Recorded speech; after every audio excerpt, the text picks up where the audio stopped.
25.3 팁을 드려보도록 할게요. 일단 25.3도 25.1만큼 여러분들이 얼마나 에너지를 아끼느냐에 따라서 기록 차이가 분명히 있을 수 있을 것 같아요. 그래서 그 부분에 대해서 한번 조금 스킬적으로 기름을 덜 먹을 수 있는, 덜 털릴 수 있는, 숨이 덜 올라올 수 있는, 또는 숨이 올라온 상태에서 좀 유지할 수 있는 이러한 전략들을 한번 소개시켜 봐드리도록 할 거고, 그 다음에 이거는 어떠한 목적을 갖고 있느냐, 시간, 결과에 대한 목적에 따라서 플랜은 달라져야 된다고 생각을 합니다.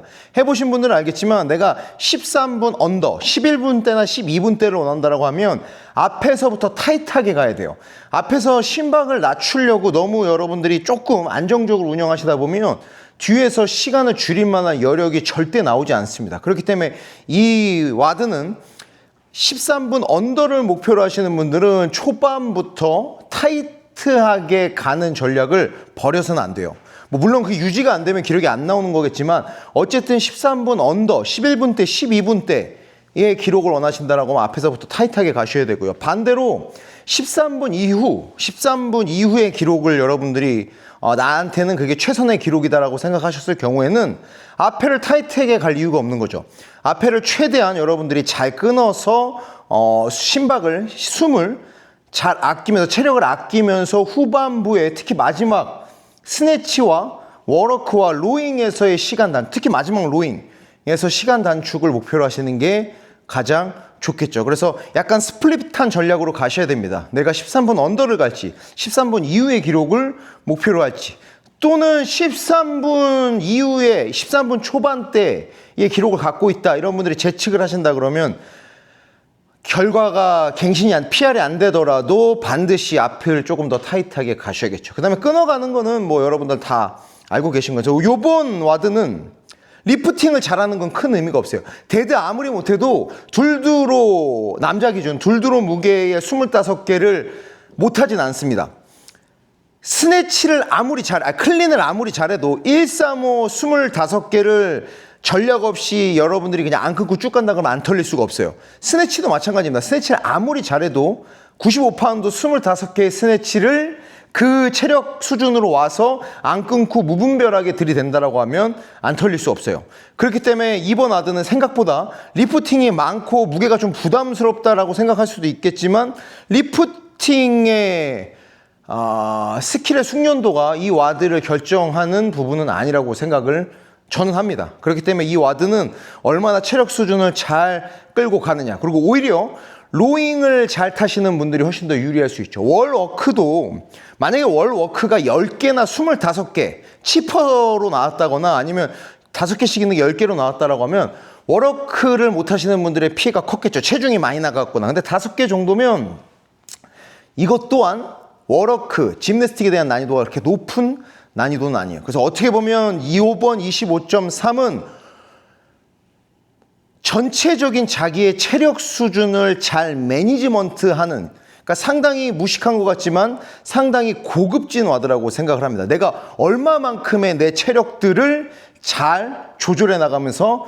막판까지 갈 수 있는지. 그래서 이러한 고민들 여러분들 조금 많이 해보셔야 돼요. 이거는 침 흘리고 들이댄다라고 해결된 문제들은 아니라는 거죠. 그 다음에 이제 기록과는 별개로 내가 로잉의 특장점이 있다. 여기서 특장점이라는 거는 와드 중에 아무리 털려도 내가 힘들어서 안 타서 그렇지, 그냥 정말 눈 가도 짚고 탄다 그러면 한 1600에서 1900 칼로리 정도의 출력을 낼 수 있다. 이런 분들 생각보다 많습니다. 이런 분들은 앞에를 아끼고 마지막 로잉에서 그냥 앞바퀴 드는 게 맞아요. 그러면 한 30초는 땡길 수 있어요. 그래서 로잉을 잘 탄다 그러면 처음 로잉을 한 1300, 1400 칼로리대로 쭉쭉 타셔서 거기서 한 1, 20초 아끼시고, 그 다음에 이제 나머지 것들은 천천히 가는 거야. 특히 마지막 스네치에서 여러분들이 잘 끊어 최대한 체력을 아끼시고 오셔서 로잉에서 이제 앞바퀴 드는 거죠. 한 2000 이상 타는 거 목표로. 그래서 그런 식으로 한번 타보셨으면 좋겠고, 이제 뭐 로잉에 대한 팁도 분명히 있어요. 근데 로잉의 팁은 그렇게 크진 않은 것 같아요. 로잉은 일단 마지막 로잉이 중요한 거고, 뭐 로잉을, 이것도 개인적으로 차이가 있습니다. 뭐 어떤 사람은 이렇게 얘기해요. 로잉을 한 30칼까지는 아껴야 된다. 로잉 못하는 사람들은 아껴야 돼요. 왜냐하면 초반 30칼에서 출력을 내다가 털리면 뒤에 20칼이 끝나질 않습니다. 근데 다만 로잉을 잘 타는 사람들은 그러면 안 돼요. 앞에서부터 어느 정도 출력을 내고 뒤에까지 계속 달려드려야겠죠. 그래서 그 정도의 로잉의 스킬과 체력 수준이 된다. 체중이 많이 나가거나 다리가 길거나 신장이 크거나 이런 사람들, 로잉 잘 타는 사람들, 이런 사람들은 좀 마지막 로잉에서 공격적으로 한 3, 40초 땡긴다는 생각으로 여러분들 해보시면 조금 도움이 될 것 같아요. 그래서 그런 식으로 13분 대 언더, 13분 대 이후, 그 다음에 로잉의 특장점을 갖고 있는 이런 조금 스플릿한 전략을 갖고 와드를 해보셔야 될 것 같습니다. 그래서 그렇게 크게 틀을 나누셔야 될 것 같고, 그 다음 핵심은 25.1과 다르지 않아요. 다리를 얼마만큼 아끼느냐가 가장 중요합니다. 여러분들이 뭐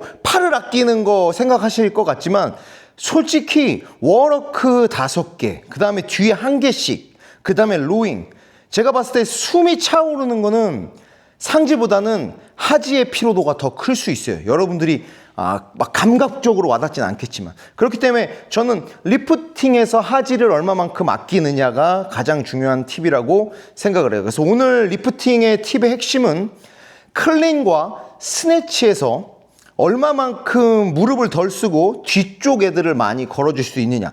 무조건 앞쪽 애들 많이 쓰면 기름 많이 먹고 심박 많이 올라와요. 근데 뒤에 애들 많이 쓰면 털려도 얘네들은 근근히 일 잘한단 말이야. 특히 25.3 정도 무게 수준에서는요, 스트렝스가 좋지 않은 사람도 뒤만 갖다 써도 얼마든지 그 정도 볼륨의 와드들은 해낼 수 있는 장점을 갖고 있습니다. 그래서 얼마나 뒤를 잘 걸어 쓰느냐가 중요한 핵심이 될 수 있겠죠. 그래서 그런 부분들 팁을 알려드릴 거고, 일단 월워크는, 자, 첫 번째 월워크부터 가봅시다. 제가 오늘 드릴 팁은 월워크, 그 다음에 클린 스네치예요. 로잉 타고 싶은 대로 타세요. 데드 하고 싶은 대로 하세요. 끊어 가시면 됩니다. 다만 클린과 스네치는 스킬의 변경이 분명히 필요하고요. 월워크는 여러분들이 되게 다른 부분의 스킬에 초점을 더 많이 두시는 것 같아요. 뭐냐면 여러분들 워워크 하면 뭐 어떤 얘기 많이 들었어요. 스트로크스 줄여야 된다. 스트로크스 일정해야 된다. 뭐 이런 얘기들 많이 들으셨죠. 제 생각은 그렇지 않습니다. 물론 일정해야죠. 근데 그 이전에 워워크의 핵심은 상체에 체중이 걸리는 것들을 얼마나 줄여줄 수 있느냐. 특히 워워크 했을 때 가장 많이 털리는 게, 제가 버피랑 설명했던 거랑 똑같아요. 워워크에서 여러분들이 엉덩이를 뒤로 밀고 밀기 시작하죠. 이랬을 때 제일 많이 실수하는 게, 지금 제가 워워크를 하고 있다고 했을 때 앞을 보고 체간이 이렇게 열리는 겁니다. 그래서 이렇게 밀고 올라가요. 이렇게 되면 상지에 체중이 엄청 많이 걸리게 돼요. 엄청나게 많이 걸립니다. 이거는 뭐 버피에서 이렇게 일어나는 거, 그 다음에 여러분들이 만약에 핸드스탠드 푸시업을 한다 그랬을 때 여러분들이 이렇게 락킹을 하지 않고 이렇게 한번 홀드하고 있다고 생각을 해보세요. 그럼 아마 5초만 지나도 완전히 벽 쪽을 향해서 관절을 락킹하고 있을 때와 시선을 앞으로 들고 이렇게 체간을, 상지를 열고 있을 때는 상지에 걸리는 체중의 수준이 다르단 말이에요. 워워크도 마찬가지예요. 여러분들 밀고 올라가실 때 벽 쪽으로 립과 시선이 잠겨 있지 않은 상태에서 여러분들이 이렇게 립이 열리거나 시선이 앞에 있는 상태에서 밀게 되면 상지의 스트레스가 어마어마해요. 이게 왜 중요하냐? 이게 내려올 때는 잠그고 내려오기가 쉽지 않아요. 앞을 보고 내려와야 돼. 열고 내려와야 된단 말이에요. 그러면 올라갈 때도 열고 올라가. 그리고 내려올 때도, 심지어는 마지막 손 터치할 때까지 열려 있어. 그리고 내려올 때까지 열려서 내려와. 이렇게 되면 워워크 하나당 시간 꽤 오래 걸리는 거 아시죠? 체중이 상체에 엄청나게 많이 걸리게 됩니다. 그럼 그렇게 상체 털고 리프팅 털고 로잉 털고, 그럼 결국은 다리가 털리지 않더라도 이제 팔이 제 역할을 하지 못하겠죠. 그래서 워워크 5개 하실 때는 첫 번째 중요하시는 거는, 제가 이것도 마찬가지예요. 제가 버피에서 애들 맨날 버피할 때 제가 바닥 보거나 엉덩이 보라고 항상 소리친다고, 대가리 쳐박으라고 소리친다고 그랬어요. 마찬가지로 워워크에서는 제가 뭘 강조하냐면 무조건 립이랑 시설을 벽으로 쳐박으라 그럽니다. 벽 쪽으로, 여러분들이 지지하고 있는 벽 쪽으로. 그래서 절대 워워크 올라갈 때는 바닥이나 에버 바닥이나 앞쪽을 본다. 그러면 여러분들의 상지는 그냥 개 털린다고 봐야 돼요. 그렇기 때문에 어색하더라도 무조건 립이랑 시선을 벽 쪽을 향해서 향해 주고 그냥 디미는 겁니다. 내려올 땐 열어도 돼요. 이게 상지의 스트레스를 어마어마하게 줄일 수 있는 중요한 부위 중에 하나예요. 아마 여러분들 외국 선수들 워커 잘하는 선수를 하는 거 한번 영상 봐보세요. 뭐 얘네들이 스트로크가 일정하고 뭐 이런 것도 중요하지만 항상 올라갈 때 보면 이 상체가 되게 잘 잠겨 있는 것들을 볼 수 있어요. 그리고 상체가 잘 잠겨 있으면 스트로크도 더 강하게 밀 수 있어요. 그래서 첫 번째는 립과 시선이 바닥과 앞이 아닌 월을 향해서 향해 있어야 돼. 잠겨 있어야 돼. 뒤밀고 잠겨 있어야 된다는 거야. 그 상태에서 스트로크를 가져가는 아무리 털리더라도 이게 첫 번째 중요한 팁이고요. 두 번째는 이제 여러분들이 랩을 손을 옆에다 짚어야 되니까 대부분 이게 이제 좁게 짚는 것보다 넓게 짚는 경우들이 많단 말이에요. 그러면 여러분들이 마찬가지로 가서도 이 넓은 상태로 디뎌. 이게 되게 비효율적입니다. 핸드스탠드 워킹을 해보신 분들은 알죠. 핸드스탠드 워킹에서 손이 넓어지면 솔직히 전진이 되지 않아요. 그 다음에 손을 띄는 것도 더 힘들어집니다. 똑같아요. 핸드스탠드 워킹에 감각이 없다. 그럼 여러분들이 두 발로 서 계셔 보시면 됩니다. 두 발에서 어깨 넓이보다 넓게 서서 중심을 바꾸는 거랑 좁게 서서 여러분들이 한 발씩 중심을 바꾸는 거랑은요, 좁은 게 훨씬 더 편해요. 그리고 내가 좁았을 때 앞으로 나가기가 더 편한 거고요. 넓으면 이게 중심 이동이 옆으로 확 했다가 앞으로 갈 수 있는 여력이 줄어든다니까요. 핸웍도 마찬가지고. 그래서 워커 시작 포인트는 여러분들이 라인을 터치해야 돼서 뭐 넓을 수는 있지만 일단 그 다음 스트로크부터는 어깨 너비 정도로 좁게 너비를 가져간다라고 생각을 하셔야 됩니다. 이게 이 벌어진 체력 또는 더 벌어지는 사람들도 많아요. 그러면 스트로크가 길어질 수가 없어, 벽 쪽. 근데 만약에 여러분들이 그 스트로크 억지로 길게 간다? 갈 수는 있겠죠. 팔이 엄청 털릴 겁니다. 그러면 마찬가지로 뒤에 리프팅이나 로잉에서 좋지 않겠죠. 그래서 저는 월워크에서는 이걸 발라가지고 뭐 일정하게 맞추고 중요하죠. 근데 그거는 이런 컨트롤이 됐을 때 중요한 거예요. 이런 컨트롤이 되지 않으면 워커 올라갈 때 상지가 잠기지 않거나 워커 올라갈 때 팔이 벌어지게 되면 그거 탐마가 아니라 인감도장을 찍어도 쉽지 않아요. 털리는 건 약속이 돼 있어요. 그렇기 때문에 여러분들이 그러한 상급자 수준에서 스킬만을 목말라 할 게 아니라 내가 상체가 워커 푸시 패턴의 스트로크에서 잘 잠기고 있는지, 그 다음에 내 손의 너비가 잘 일정한 간격으로 벌어지지 않고 유지되고 있는지, 이런 것들을 체크해 보시고, 만약에 그러한 방법으로 여러분들이 프린팅을 남긴다라고 하면 그러한 기준 안에서 해보셔야 돼요. 그 다음에 워커 할 때 계속 이거 잠기는 것들 신경 써보셔야 되고, 그래서 이 부분만 여러분들이 워커 스킬 훈련을 좀 해주신다라고 하면 아마 지금까지 열고 왔거나 넓게 하셨던 분들은 5개밖에 안 되지만 훨씬 덜 털릴 겁니다. 이건 제가 장담해요. 왜냐하면 저희는 체중이 많이 나간단 말이에요.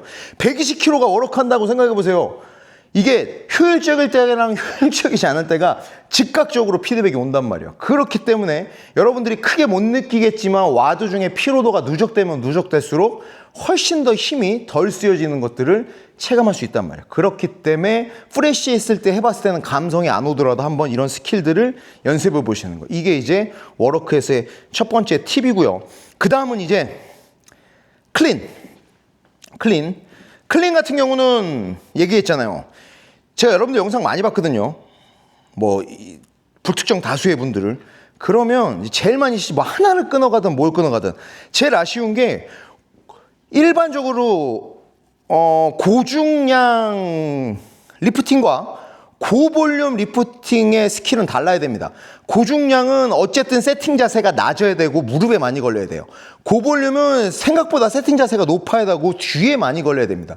근데 여러분들이 클린을 하나하나씩 끊어감에도 불구하고 계속 이런 낮은 세팅에서 클린 데드로 스타트를 많이 하시게 되는 거예요. 이러면 너무 많이 털려요. 그럼 클린 데드까지 해서 풀까지 쳐서 딥까지 들어가서 피면 한 동작당 스쿼시 2개 들어간단 말이에요. 이거 안 털릴 수가 없어요. 아무리 한 개씩 끊어가도 안 털릴 수가 없어요. 그래서 이러한 경우에는 좀 일단 자신감을 가지셔야 돼요. 여러분들 데드가 약하거나 허리가 약해도 135나 95가 한 개씩 끊어가는데 스킬을 변경한다고 해서 여러분들이 안 되지 않아. 어색할 수는 있죠. 근데 좀 연습하면 이거 금방 익숙해지는 거예요. 무게가 가볍기 때문에. 이게 만약에 더 무거웠으면 안 될 수도 있을 거예요. 볼륨이 더 많았었으면 안 될 수도 있어요. 근데 이 무게의 25개는 이 스킬을 처음 해보시는 분도 분명히 한두 시간만 스킬 훈련 해보면 적응되실 수 있어요. 아니면 바로 적응도 할 수 있습니다. 제가 드리고 싶은 팁은 첫 번째 2가지예요. 여러분들이 클린 세팅에서 여러분들이 생각하는 것보다 주먹 한 2개 정도 엉덩이를 더 높게 세팅하는 거야. 이게 1번. 그 다음에 여러분들이 하나하나씩 끊어가더라도 이 정강이가 바벨에 되게 깊게 가깝게 들어가시는 분들이 있어요. 아니야, 이것도 마찬가지로 주먹 하나를 더 멀어지는 거야. 이 2가지만 하나씩 끊어갈 때, 다시 잡을 때 그립 너비, 이거 좀 삐뚤게 잡아도 상관없어요. 이 정도 무게는 그냥 그립 너비보다 정강이가 바벨보다 예전 위치보다는 주먹 하나 더 뒤로. 그리고 세팅 들어갈 때는 엉덩이 높이가 여러분들이 한 이 정도 잡았다라고 하면 한 엉덩이도 2개 정도로, 이 상태에서 그냥 여러분들이 클린을 해주시면 되겠죠. 이렇게 되면 생각보다 어디가 많이 쓰이냐면 뒤쪽이 엄청 많이 쓰이게 됩니다. 그렇기 때문에 숨이 덜 차. 무조건 덜 차요. 이거 모르고 계신 분들 되게 많더라고요. 여러분들이 데드를 하든 클린을 하든 스네치를 하든 무릎 패턴으로 하게 되면 이게 뭐 가슴에 아무리 좋은 전자장비를 차고 카디오 장비를 차고 여러분들이 좋은 툴 한다 그래서 체력이 좋아지냐? 그렇지 않는다니까. 이거는 정해져 있어요. 무릎을 많이 쓰면 불리할 수밖에 없어. 그리고 뒤를 많이 쓰면 이러한 성향의 와드에서는 유리할 수밖에 없어요. 그럼 여러분들이 스마트하다라고 하면 바꾸셔야겠죠. 그래서 클린 같은 경우는 이거 2가지만 신경 쓰시는 거예요. 첫 번째, 드랍하고 다시 잡을 때 여러분들의 정강이 위치가 원래보다는 주먹 하나 정도 뒤에, 그리고 세팅을 내려갈 때는 솔직히 어떤 느낌이냐, 스티프 데드로 내려가시면 됩니다. 오케이? 클린 데드로 내려가는 게 아니라 위치 정강이 하나, 주먹보다 하나 뒤에, 그 다음에 스티프 데드로 내려가서 뭐 클린을 때린다라고 하면 이렇게 하면 되겠죠. 그럼 또 드랍했어. 바벨을 던졌다라고 하면 바벨 위치 주먹 하나만큼 잡고 스티프 데드로 내려가고, 그리고 또 마찬가지로 이런 식으로.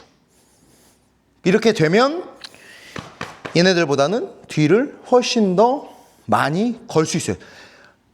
생각보다 이렇게 되면 허리가 안 털립니다.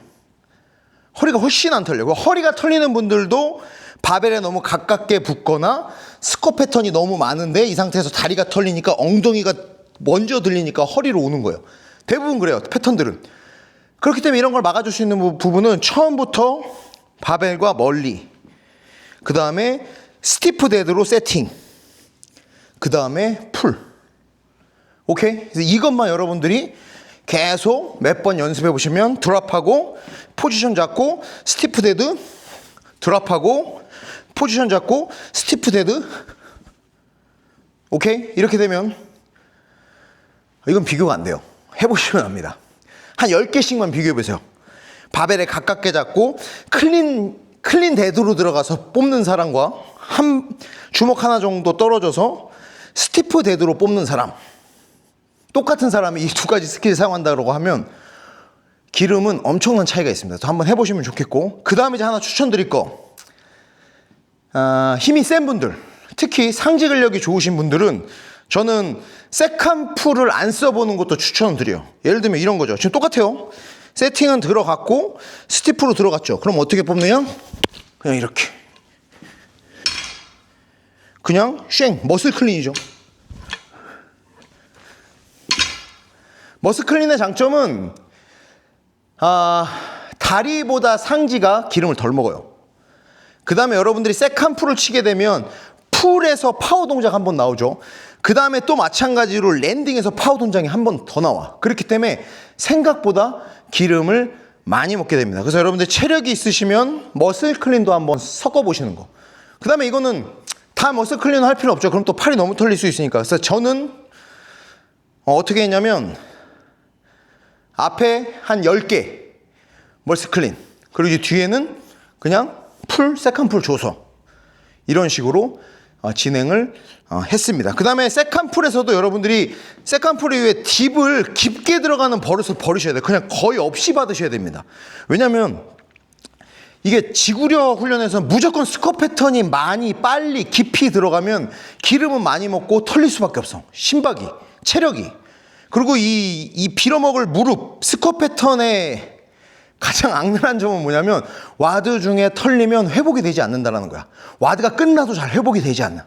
얘는 자비가 없어요. 그렇기 때문에 얘를 안 털리는 게 가장 중요하단 말이에요. 그러기 위해서는 세팅에서도 데드가 안 들어가야 되지만 세팅에서 이렇게 멀리 스티프로 잘 걸어놓고 세컨 풀 때리고 이 가벼운 걸 여러분들이 딥을 이만큼 들어가서 들어가면 또 스쿼트 들어간단 말이야. 생각보다 빠르게 또 털려요. 그렇기 때문에 세컨 풀을 치더라도 딥은 그냥 어느 정도만. 왜냐면 가볍잖아. 무거운 무게가 아니라. 그래서 이런 식으로 가시는 것들을 추천을 드리고요. 스네치는 그럼 어떻게 하느냐? 똑같겠죠. 똑같아요. 원래 여러분들이 바벨 서는 위치보다 주먹 하나 뒤에, 그 다음에 마찬가지로 스네치도 부담스럽겠지만 스네치 스티프 세팅으로, 그리고 나서 여러분들이 그냥 드시면 되겠죠. 어렵지 않죠. 이것도 마찬가지로 내가 힘이 좋다 그러면 섞어 가시면 되겠죠. 섞어 가시면 그냥 스티프로 잡고 하나씩 잡고 드랍했으면 다시 세팅 잡고 이런 식으로. 그러다 털려 세컨 풀 쓰시면 되겠죠. 그 다음에 하나 제가 팁을 드리자면, 저는 어떻게 하냐면, 이거는 제 개인적인 느낌입니다. 여러분들이 스네치 잡는 그립보다 주먹 하나만큼만 좁게 잡게 되면 이런 식의 스티프 스네치는 훨씬 더 편해져요. 왜냐면 와이드하게 잡으면 스티프라더라도 얘네가 많이 내려가야 돼. 근데 좀만 좁게 잡으면 덜 내려가면 돼요. 그렇기 때문에 데드랑 똑같아. 데드가 여기서 뽑느냐 여기서 뽑느냐는 차이가 있죠. 그래서 마찬가지로 뒤를 많이 걸었을 때는 스네치 그립에서 부담스러운 거는 너무 와이드하게 되면 데드가 너무 깊어져야 된다는 거야. 그러니까 뒤를 쓰기가 쉽지 않죠. 허리가 많이 털릴 수 있겠죠. 그렇기 때문에 원래 스네치보다 조금만 좁게 잡게 되면 이렇게 스티프 세팅에서 여러분들이 뒤를 거는 게 훨씬 더 쉬워질 수 있다는 거죠. 그래서 이런 식으로 여러분들이 스킬을 조금만 변경해 보시면 훨씬 쉬울 수 있다는 거죠. 그래서 이렇게 한번 운영을 스킬적으로 한번 훈련을 해보시는 거. 워러크, 클린, 그 다음에 스네치. 그리고 이제 마지막 스네치 끝나고 워러크 끝나고 로잉, 이 구간이 되게 중요하잖아요. 이 구간에서 늘어지면 앞에서 당긴 게 의미가 없거든요. 그렇기 때문에 저는 앞에서 데드랑 클린을 어떻게 운용을 했든 스네치는 무조건 하나씩 끊어가야 된다고 생각을 해요. 무조건. 여러분들 스네치 원RM이 뭐 300이 넘든 뭐든 이게 중요한 게 아니라 무조건 끊어가야 돼. 그리고 만약에 내가 팔이 털렸다, 그럼 머슬로 가면 안 돼. 풀 써야 돼. 그래서 최대한 많이 털려 있는 애들 아껴야 돼. 만약에 다리가 털렸다, 그러면 머슬로 더 많이 뽑아줘야 돼. 그래서 최대한 피로도를 분산시켜야 돼. 왜냐면 뒤에 로잉이 전신을 당기는 거기 때문에 팔이 너무 털렸는데 팔을 계속 쓰거나 다리가 너무 털렸는데 다리가 너무 많이 쓰거나, 그리고 반대로 이제 뒤가 너무 많이 털렸어. 그러면 스쿼트 패턴으로 들어가서 한 개씩 들어도 돼요. 한 개씩은 나와도 된단 말이야. 무슨 얘기인지 아세요? 그래서 이런 것들을 적재적소에 섞어 쓰는 게 후반 운영에서 중요한 거예요. 마지막 로잉을 불태우기 위해서 마지막 스네치에서 앞에는 그냥 하란 말이야. 그리고 마지막 스네치에서 여러분들 전략적으로 팔을 좀 아껴줄까? 다리를 좀 아껴줄까? 뒤를 너무 많이 썼는데 그럼 앞을 조금 써볼까? 이런 식으로. 아니면 그립을 내가 아까 말한 것처럼 줄여주면서 이런 하지의 부담을 좀, 허리나 이런 부담을 좀 줄여줘 볼까? 이런 아이디어들을 갖고 스네치는 끊어가되 피로도를 최대한 분산시키는 데 집중을 해보시기 바래요. 물론 좋은 선수들은 일정한 테크닉으로 가는 게 좋겠죠. 하지만 우리 여기 있는 사람들이 다 엘리트는 아니잖아요. 그렇기 때문에 이런 식으로 여러분들이 스스로의 피로도들을 안 필요할 수는 없어. 아낀다고 안 힘든 게 아니라 최대한 분산시키는 전략들. 그 다음에 지구력에 강한 애들을 자꾸 써주는 전략들, 그런 식으로 잘 와서 마지막 로잉에서 여러분들이 불태우셔야 좋은 결과가 있을 수 있겠죠. 그래서 이런 식으로 진행을 해보시면 될 것 같아요. 저 같은 경우는 이번 와드는 지금까지 나왔던 와드 중에 가장 편했어요. 왜냐하면 저는 워워크가 체중 때문에 약점인데 5개 정도면 그렇게 크게 부담스럽지 않습니다. 그리고 나머지 리프팅은 저한테는 뭐 큰 부담은 되지 않아요. 끊어간다라고 하면 더 땡큐죠. 그 다음에 로잉 같은 경우는 저는 로잉 잘 타는 편이거든요. 그렇기 때문에 이 와드는 저 같은 사람한테는 그렇게 어려운 와드는 아니지만